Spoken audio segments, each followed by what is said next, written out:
আপনি সন্ত্রাসী সংগঠনের নেতাকর্মীদেরকে প্রকাশ্যে মিছিল করতে দেন, তাদেরকে গ্রেফতার করতে পারেন না, অথচ ইসলামী ব্যাংকের গ্রাহকরা একটা প্রতিবাদ করতে গেল, সেখানে আপনি জল কামান নিয়ে চলে গেলেন।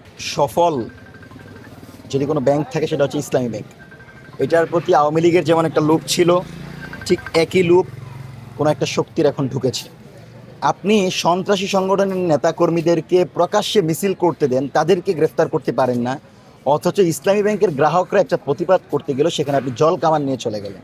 তো এখনই যদি আপনার ক্ষমতা নেওয়ার দু এক দিনের ভিতরে যদি আপনার টাকার প্রতি, প্রতিষ্ঠানের প্রতি, নিরপেক্ষ একটা প্রতিষ্ঠানের প্রতি এত লোভ থাকে, তাহলে বাংলাদেশের জনগণের সেবা করা আপনাদের পক্ষে সম্ভব হবে।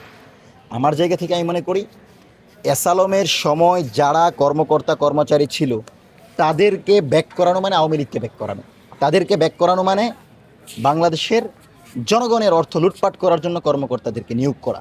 সুতরাং এসালমের সময় যারা ছিল তারা যখন মানে পুনর্বাসিত হচ্ছে, তারা যখন আবার দায়িত্ব ফিরে পাচ্ছে, তখন আমরা মনে করছি যে আওয়ামী লীগ রাজনৈতিকভাবে আসতে না পারলেও রাজনৈতিক নেতাদের ম্যানেজ করে বাংলাদেশের সফল প্রতিষ্ঠানের ভিতরে ঢুকে যাচ্ছে।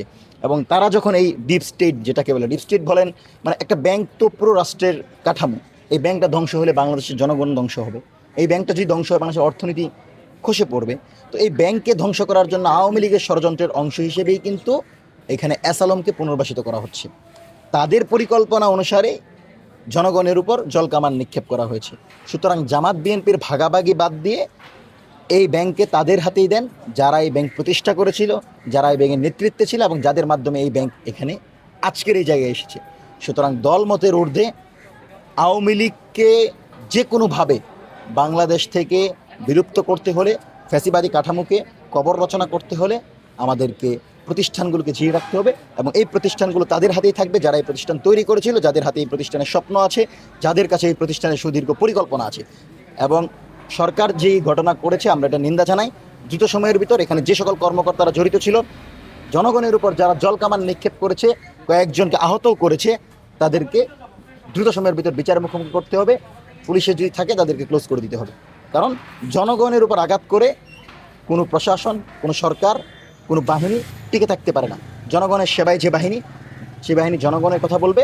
এবং ইসলামী ব্যাংকে আমরা জনগণের জায়গা থেকে বলবো তাদের হাতে ফেরত যাক যারা এই ব্যাংক প্রতিষ্ঠা করেছিল, তাদের হাতে ফেরত যাক যারা এই ব্যাংকে সফলতার শীর্ষে নিয়ে গিয়েছে।